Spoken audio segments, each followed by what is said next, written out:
Salut tout le monde, comment allez-vous? J'espère que vous allez bien, pour ma part ça va très bien. On se retrouve aujourd'hui donc dans une nouvelle vidéo suite à l'unboxing qu'il y a eu il y a 2 jours. Donc je vais vous montrer des différentes photos d'un CD, donc d'un jeu, c'est Street Fighter Double Impact sur Dreamcast. C'est un GD-ROM plus particulièrement qui est très abîmé. Donc je vous montre quelques photos avant pour ensuite donc mettre ce GD-ROM dans la machine. Donc la machine Simo que je viens d'acquérir dernièrement, afin de voir le avant-après, un petit comparatif, tester la machine en même temps et voir si vraiment elle vaut le coup ou alors si c'est tout simplement du pipeau cette machine. Et vous savez que j'aime bien voir réellement ce que ça vaut et surtout personnellement plutôt que de voir certains avis sur internet seulement. Allez, on se retrouve immédiatement. Voilà, donc c'est parti, on se retrouve avec notre machine donc, qui est en place. On va dans un premier temps l'allumer sur le côté. Voilà, le ventilateur à l'arrière souffle bien.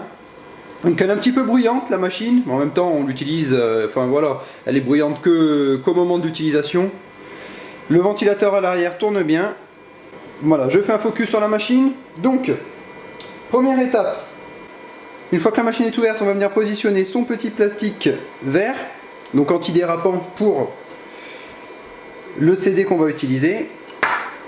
Ensuite, je mets en place mon CD. Voilà. Ensuite, on va venir prendre deux petits patins jaunes que l'on va venir insérer ici. Mais avant, ce que je vais faire, c'est que je vais y mettre la crème jaune. On vient tout simplement insérer les petits patins.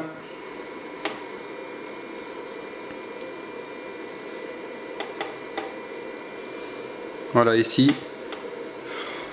Alors il n'y a pas vraiment de méthode pour mettre le produit, vous voyez, je l'ai mis vraiment, enfin entre guillemets à l'arrache, il faut vraiment mettre des petits points de produit sur les patins. Ensuite, il suffit de refermer la cloche. Voilà. Et ensuite, on appuie sur le bouton Start. Et c'est parti.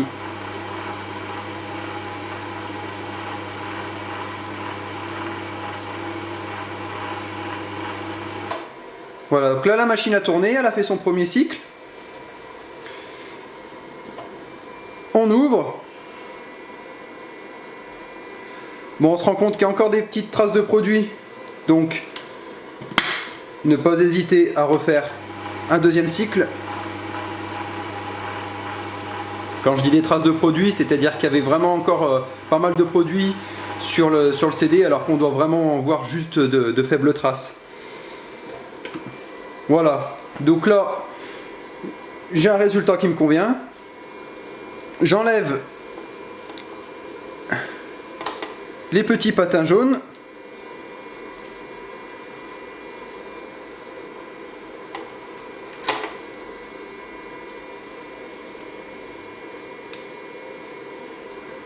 On va maintenant utiliser donc les patins bleus.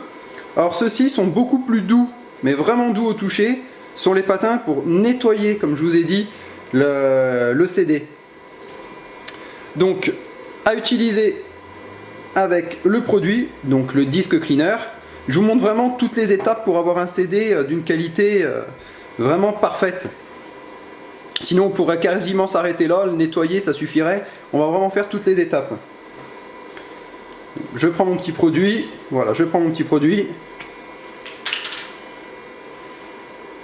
Je vaporise.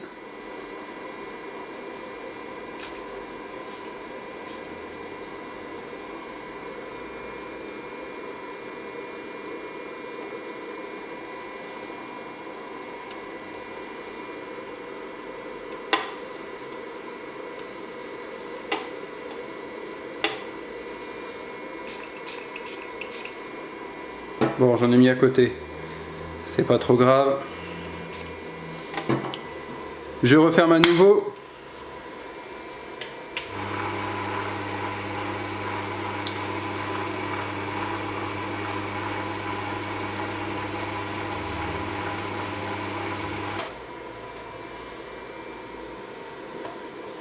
Je réouvre. Déjà, là, à vue d'œil, je vois que le DVD, enfin que le CD, excusez-moi, a vraiment changé de gueule. J'enlève les petits patins.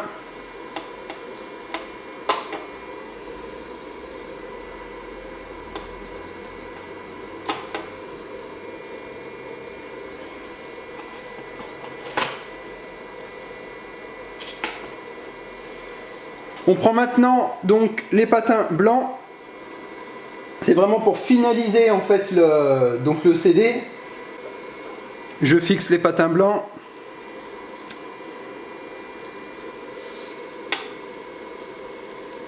J'aurais peut-être mieux fait de mettre le produit avant.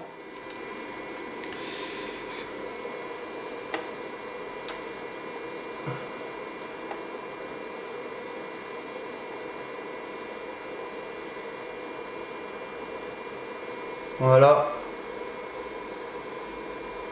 Voilà. Je referme la cloche.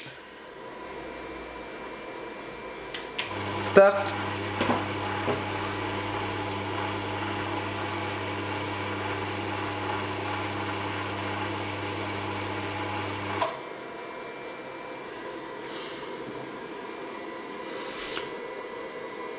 Voilà, j'ouvre. Et bien à mon avis, je vais vous dire une chose, le résultat risque d'être vraiment parfait. Donc j'enlève à nouveau les patins. Alors il faut savoir que les patins ont une utilisation de... Enfin, on peut les utiliser 6 fois chacun. Donc en gros, 2 patins font 6 utilisations. Donc il n'y a vraiment pas de crainte à avoir, vous pouvez y aller. On va reprendre les petits patins bleus.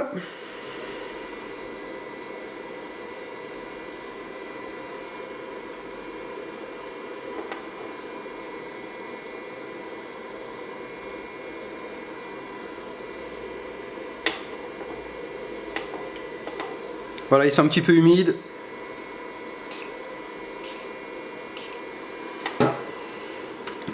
Je referme.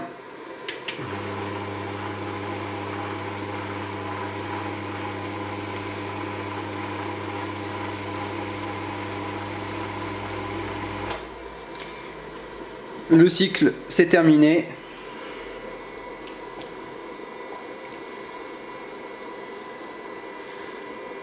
Voilà, on peut démonter le tout.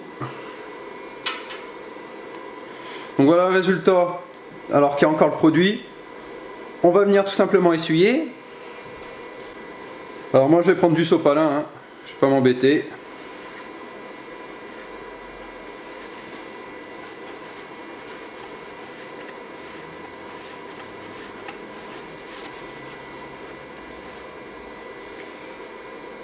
Et le résultat,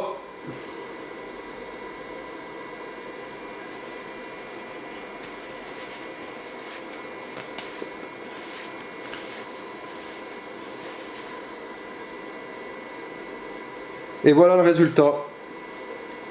Vous voyez, je vous le mets en contre-jour pour vraiment vous montrer. Il est comme neuf. Il est sincèrement comme neuf. C'est-à-dire que même quand je le mets en contre-jour, on voit même pas, ne serait-ce que des micro-rayures apparaître soit sur le rebord du disque ou alors au centre. C'est vraiment... Non, non, il est vraiment nickel. Donc, sincèrement, la machine fait bien son taf. Et comme vous savez, j'aime bien donner une note finale à la machine. Si j'avais à la noter sur 5, en plus, au vu du prix que je l'ai payé, je lui mets 5 sur 5 sans hésiter. Par rapport au nombre de jeux que j'ai et par la suite à ce que je vais acquérir ou autre, ça va me permettre de peut-être pouvoir plus me pencher sur des jeux d'occasion rétro qui seraient un petit peu endommagés, que je ne prenais pas auparavant parce que je me disais est-ce que ça va fonctionner, c'est pour payer un jeu à prix réduit mais que celui-ci fonctionne pas, ça ne sert à rien. Et là sincèrement je pense que je vais pouvoir me faire plaisir. Voilà. C'est tout pour cette vidéo, je vous souhaite une excellente journée, surtout un excellent week-end et soyez très attentifs à la suite des événements.